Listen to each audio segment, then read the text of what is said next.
and as an advocate for how teams should be built and how they should play, I think Thomas Tuchel is pretty bloody good. And I'm not really seeing what they would want to replace him with and why. Welcome to this week's edition of One-2-One with Simon Jordan. Of course, don't forget to like and subscribe, and equally as importantly, to leave your questions in the comment section below. But let's get on with this week's show. Do I agree that Jamie Carragher was slightly or definitively biased? Well, you can make that case because when he's shouting at the screen at Richarlison to get up, I think he probably reflected the sentiments of a lot of football fans, because I damn sure know I was sitting in front of the screen screaming at Richarlison to get up and get on with the game. Yeah, I mean, it's difficult because he's clearly a very entrenched Liverpool supporter, having been such a stalwart for that football club. Was it biased to the point where it offended me? Does it affect the game? Does it offend people for the sake of being offended? Do you want engaged, motivated commentators? Of course, the argument will then be, yeah, we do, we want all of that, but we want impartiality.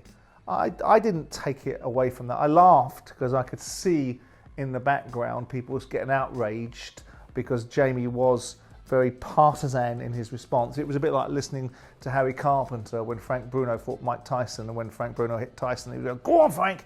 and he's supposed to be calling a fight. I didn't take it as a huge level of bias. I didn't think that he sat there routinely and systematically siding for Liverpool in every aspect of that particular game.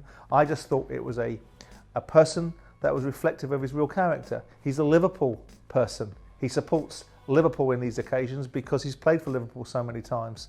So with that in mind, there was an element of bias. There was an element of an agenda about wanting to be engaged with Liverpool. But so what?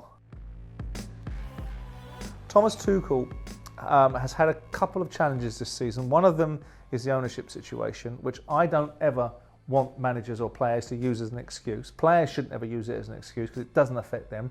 Managers sometimes have to manage up and deal with owners, so there's an element of maybe it affects them more. But I also think the challenge with Lukaku and the complete waste of time that signing has been has caused people to have inflated views of what Chelsea might achieve this season because of Lukaku, and then subsequently B, the manner in which Lukaku has performed has not given him the opportunity to build a side in perhaps the way he wanted to. No, obviously we've got ownership situations at Chelsea, and you would think that irrespective of who comes in, they don't need to be a new broom, because Chelsea will finish third this year in the Premier League behind two sides that are better than they are currently. They will have gotten to a quarter-final of a tournament that they were the champions in. They'll have gotten to an FA Cup final, which they may yet win, a League Cup final they lost on penalties, and they've won the World Club Championships. These are hardly disastrous times. I know that Chelsea is built upon a vantage point of winning things, but there never has been a league where two sides like Man City and Liverpool at the same time are dominant forces.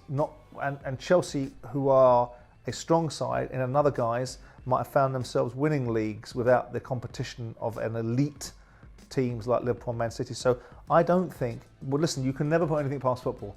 I don't think it would be a sensible situation. I do think some of the utterances from Thomas recently have been a little bit lightweight, but I think as a manager and as a leader and as an advocate for how teams should be built and how they should play, I think Thomas Tuchel is pretty bloody good, and I'm not really seeing what they would want to replace him with and why. I think he gets another year on the merry-go-round with whoever comes in. If he doesn't produce a more compelling outcome, and by that I mean really challenging for the league, then I suspect he'll probably go at the following season. Being a fan of the football club you owned has both merits and demerits. It makes you fully indexed, fully motivated for the right reasons. It can also make you incredibly emotive because you want what the other fans want. You want to be successful. The difficulty you have then is to control your own instincts because it's your checkbook, it's your money. It's you that puts yourself in a situation where commercial decisions can be compromised by your emotional investment in the club. It also means that you can become more disappointed with the outcomes because you really do want your team to be successful. Everybody that buys a football club wants their club to be successful. Nobody, not even the Oldham owner that's watching the decline of a football club into non-league football, wants to see a team that you own, fail. So on one hand, it means you're fully indexed. You have pride and determination and ambition and commitment and belief and love and affection and care for the proposition and a relationship that you can identify with the fans because you are one. On the other side, you can become quickly disappointed or demoralised by sometimes the inequality of football and the unfairness, and the people that are in football that often cheat and lie. The very people that should be with you are often the people that are against you. And for me, in the decisions that I made, given how much money I lost at Crystal Palace and the end wasn't what I wanted it to be, there's an old expression which says quitting whilst you're ahead isn't the same as quitting. And in any commercial decisions that I've made in my life, I would have made different ones than owning a football club because of the emotional investment that football club had, the legacy in my life, the public domain position, and the desire for it to be successful. So it has a yin and a yang, it has an up and a down, it has a positive and a negative. But at the end of it, what everybody wants is a successful club. And if you can be a fan and keep your wits about you, which after 2 or 3 years you do, you lose some of that sort of, I never went in there with a starry-eyed love affair. I didn't go on there. You never saw images of me 20 years ago standing on a pitch with a Crystal Palace scarf, wanting to let everyone know that once upon a time I was on the terraces. I went in there knowing it was my team, but also with a balanced perspective to try and be successful. And after 3 or 4 years of seeing the football industry at its finest at times, it made you be determined to be as commercial as you could, with still in the back of your mind this inextricable index to the fact that this football club is the one you support. So that's a kind of kaleidoscopic view which either explains to you what it's like to be an owner of a football club, you're a fan, or gives you some insight. Well, I think Twitter it has the propensity to be a cesspit, and I think it's got far too much importance. I'm not entirely sure that the Jack Dorseys of the world, when they refuse to sit in front of Senate committees, when they've been brought up to explain why there are certain things going on in social media, like the inability to control online hate, or the fact that they're a platform and not a publisher, and that they should in fact have some degree of responsibility, even if they advocate for the fact they're not a publisher. Elon Musk is a strange one, in terms of his outlook towards life. He's masking this up as the replenishing or the refocusing of free speech.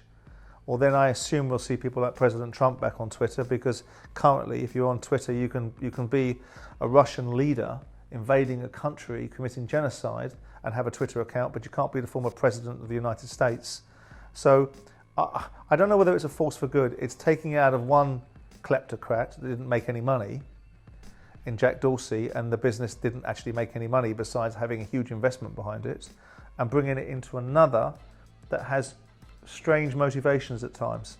The man is incredibly wealthy. You don't get to be worth $250 billion without having some incredible cerebral outlooks. I just wonder if what he says about making Twitter the Times Square of social media is actually going to manifest itself, or whether when he's starting to distribute Tesla cars into China and want to do deals over there, and the Chinese don't like what's being said about them on Twitter, that we find ourselves in a situation where censorship exists again. Look, I have a real open mind to it. It's a changing of the guard. If he is held to the standard that he says he's going to be held to, which is getting rid of some of the abuse on there, getting rid of getting rid of anonymity so that people have to be accountable, real people, getting rid of bots, and making it a forum that has transparency to it, then it can't be a bad thing. But when you've got these guys like him and Bezos and other major influencers from Silicon Valley that are controlling the way people see the world, I'm not sure it's always the greatest thing.